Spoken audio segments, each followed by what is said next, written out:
E por isso esse dia se chama domingo, palavra que aparece uma única vez na Bíblia, Apocalipse, capítulo 1, versículo 10. O programa Luz da Vida se debruça sobre os salmos na nossa vida.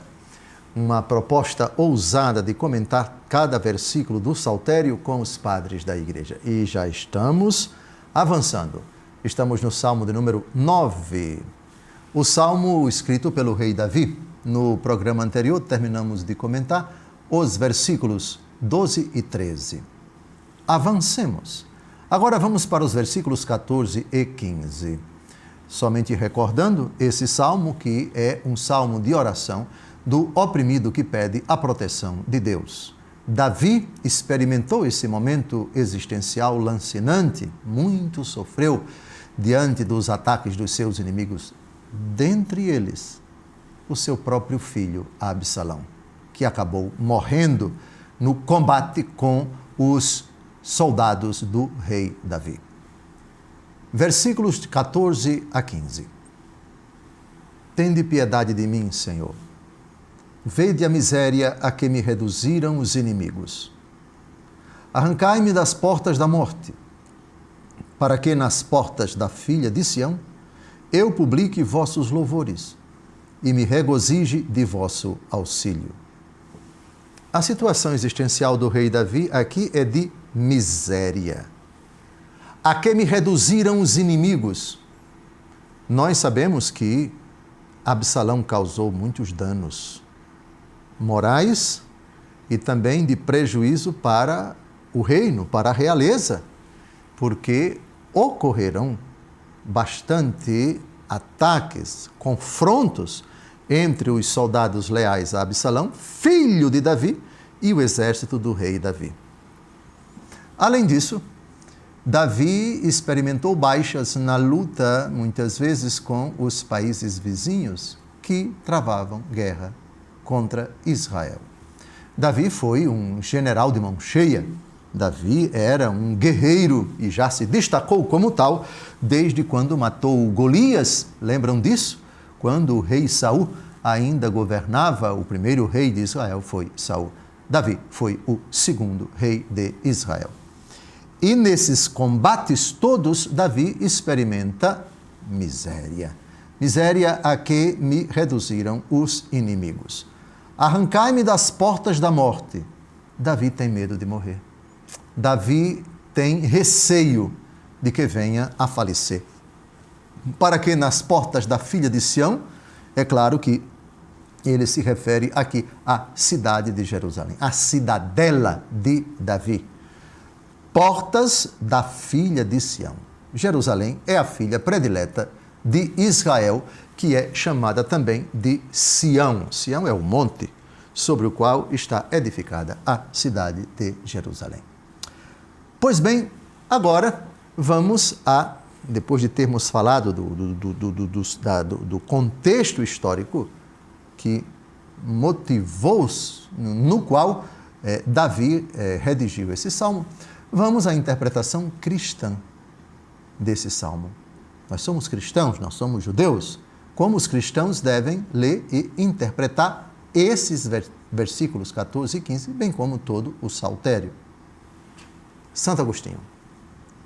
Pergunto, qual o clamor dos pobres que Deus não esquece?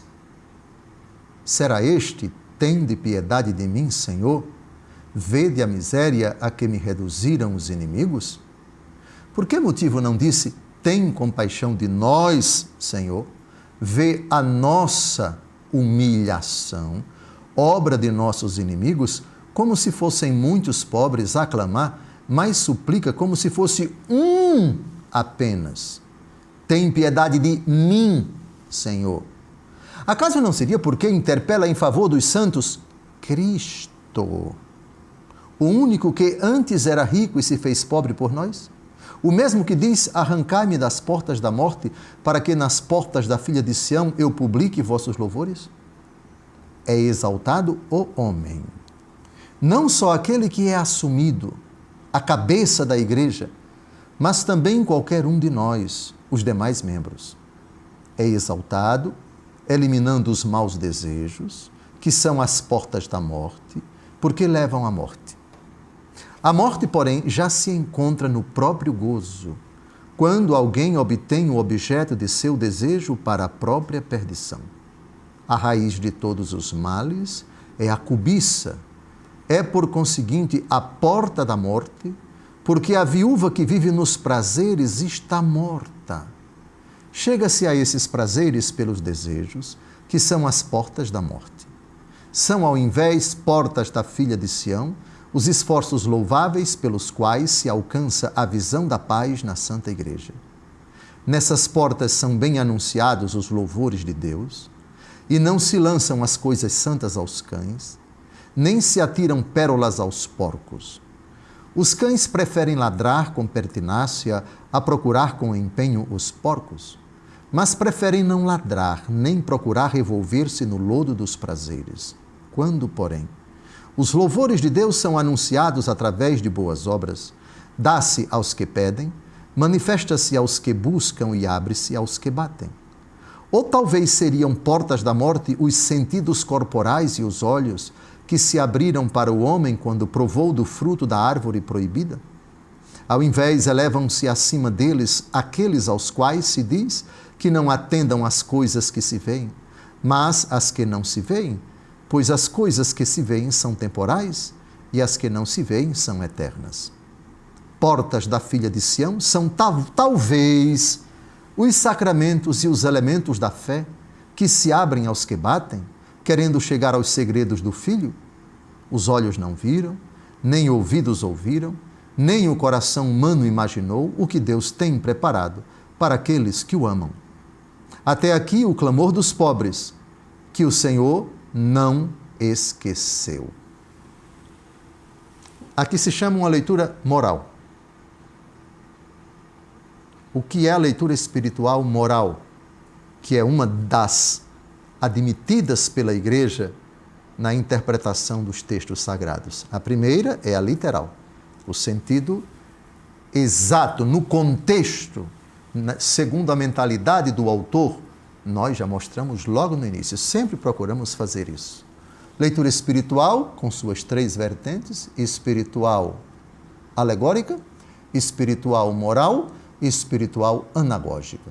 A leitura espiritual moral, que é a feita por Santo Agostinho, é aquela que enxerga nos textos uma alusão, um convite, uma exortação para um comportamento que deve ser evitado e um comportamento que deve ser assumido.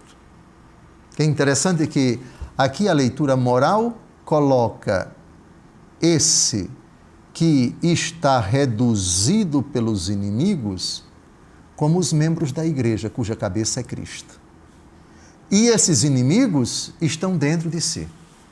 As tendências desregradas, os maus desejos, a busca por aquilo que leva à perdição, a cobiça, e ele avança, que são também as más obras, são também os desejos que levam às portas da morte. Eis os inimigos. Outra interpretação. Ele vai enxergar nos sacramentos da Igreja Católica essas portas da filha de Sião, para que nas portas da filha de Sião eu publique vossos louvores.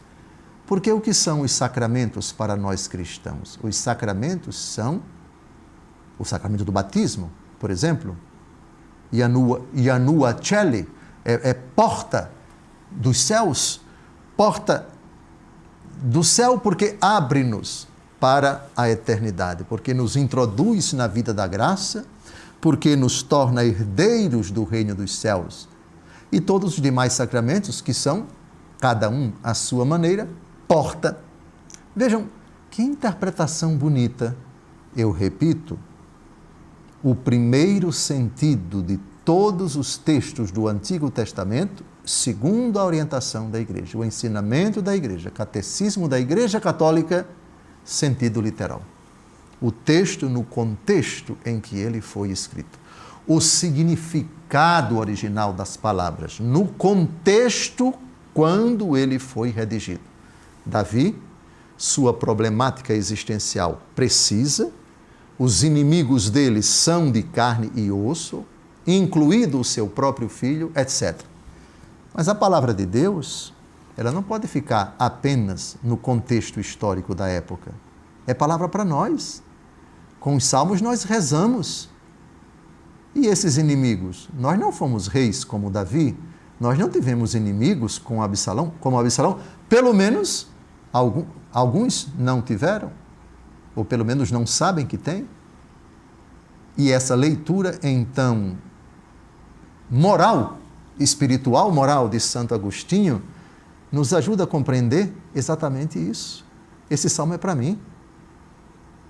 A miséria de Davi foi uma, a minha miséria hoje e aqui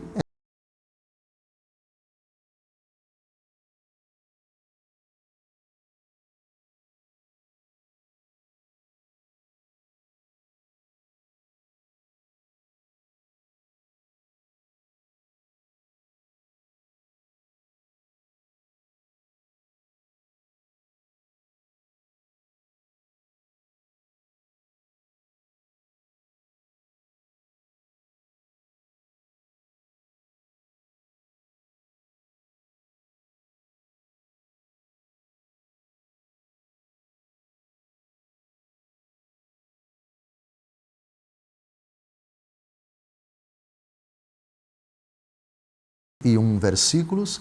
Já comentamos até o bloco anterior os versículos 14 e 15, que vão ser retomados agora nesse segundo bloco, porque no primeiro vimos a interpretação belíssima de Santo Agostinho a esses 2 versículos, que vamos ler novamente, antes de apresentar essas 3 interpretações, porque esse segundo bloco vai ser dedicado a 3 padres da Igreja. Santo Agostinho, primeiro bloco, e mais 3 padres da Igreja nesse segundo bloco. Isso para possibilitar a você chaves de leitura diferentes, mas não conflitantes e todas convergentes de interpretação desses 2 versículos, 14 a 15. Orígenes, Dídimo o Cego e São João Crisóstomo. Vamos então primeiro ler novamente os versículos 14 e 15 do Salmo de número 9. Tende piedade de mim, Senhor. Vede a miséria a que me reduziram os inimigos. Arrancai-me das portas da morte, para que nas portas da filha de Sião eu publique vossos louvores e me regozije de vosso auxílio. O sentido literal, que é o primeiro, que é o básico, que é o fundamental desses versículos, nós já apresentamos no início do primeiro bloco. Não vamos repetir. Agora vamos à segunda interpretação espiritual, moral, dos padres da Igreja. A primeira foi dada por Santo Agostinho, agora Orígenes. Vamos para o norte do Egito, séculos II e III. Desse texto, sabemos que não podem ser anunciados todos os louvores de Deus se não se é arrancado das portas da morte e não se chega às portas de Sião. As portas de Sião devem ser entendidas em oposição às portas da morte, de sorte que a devassidão é a porta da morte e a castidade é a porta de Sião. Assim, a injustiça é a porta da morte, a justiça é a porta de Sião. Pronto, essa é a típica, clássica interpretação moral. Aqui você enxerga o homem com o seu comportamento.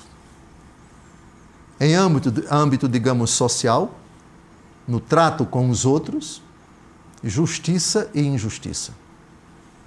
No âmbito um pouco mais privado, diríamos assim, e especificamente no âmbito sexual, sim, devassidão, se bem que existe uma devassidão também que não é necessariamente sexual. Devassidão de um lado, castidade do outro lado. interpretação plausível, sem dúvida alguma. Repitamos o que o Catecismo da Igreja Católica diz a respeito das interpretações possíveis dos textos sagrados. São duas: literal, sentido literal, e sentido espiritual. O sentido espiritual se distingue em três: espiritual, alegórico, moral e anagógico. Aqui, o sentido moral, ou seja, o que o texto quer exortar na significação espiritual, é um comportamento que deve ser evitado, que deve ser combatido, aqui explicitamente devassidão e injustiça de um lado e castidade e justiça do outro lado. Interpretação plausível, interpretação possível, interpretação legítima. Agora vamos a um outro padre da igreja chamado Dídimo. Ele era cego. Século IV. A interpretação que ele dá é na mesma linha de Orígenes, mas o enfoque é um pouco diferente. Dídimo vai nos enriquecer com essas palavras. As portas da filha de Sião, em oposição às portas da morte, são as ações louváveis e a contemplação das obras de Deus, realizadas segundo a excelência e a sabedoria. Aqui é o comportamento que está em xeque. O que é uma porta? É uma realidade que você deseja que se abra para entrar ou que você deseja que se abra para sair. Jesus, no livro do Apocalipse, capítulo 3, versículo 20, diz: eis que eu estou à porta e bato. Se alguém abrir, entrarei e cearemos juntos, eu com ele e ele comigo. Ora, Jesus aqui está utilizando uma leitura moral. Eis que estou à porta e bato. Você acredita que essa palavra é dirigida para você? Então quer dizer que Jesus, você entende que com esse versículo, Apocalipse capítulo 3, versículo 20, Jesus está fazendo um convite a você? Se a resposta é sim, então me responda: você tem porta dentro de você? Não, não tenho. Bem, então Jesus está usando uma linguagem espiritual moral. O que Jesus quer dizer? O que o texto quer dizer? Ou melhor, o que Jesus quer dizer? Estou à porta e bato, se alguém abrir. Apocalipse 3, 20. Ele está dizendo isso, se você me aceita. Se você concorda que eu entre na sua vida. Pronto. Porta aqui tem um significado espiritual.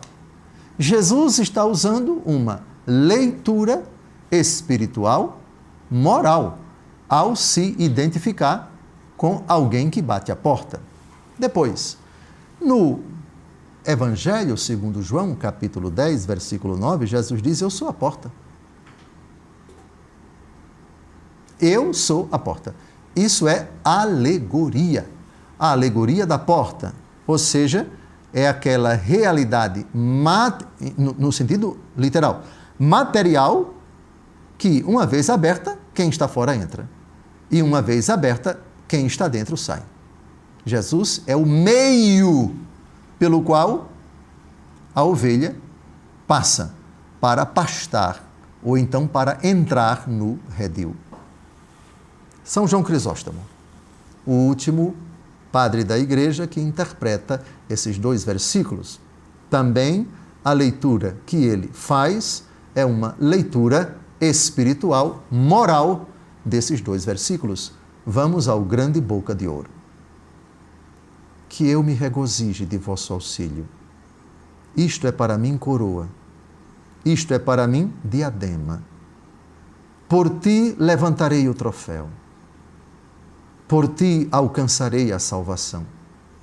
Assim também nós não devemos buscar simplesmente ser salvos, nem unicamente ser libertos dos males de qualquer modo, mas segundo Deus.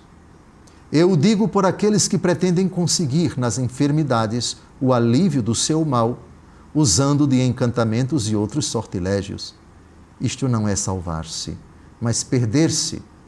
A melhor e única salvação é a que nos salva por Deus.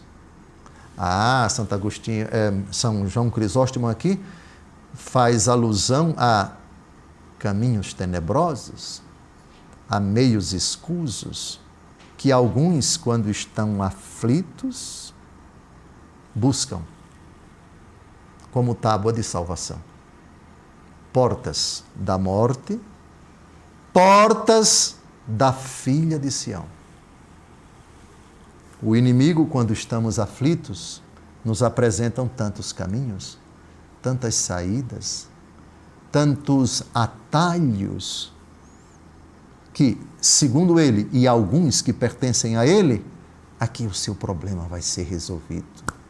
Vamos a esses encantamentos, vamos a essas coisas. Sim, é um pouco não convencional, mas veja, você vai se dar bem, você vai ter o seu problema resolvido.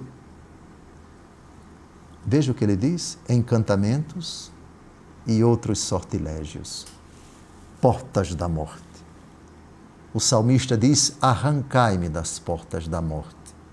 No seu problema, na sua dificuldade, às vezes o inimigo chega dizendo: vamos por aqui, vamos ali naquele lugar, vamos ali naquele...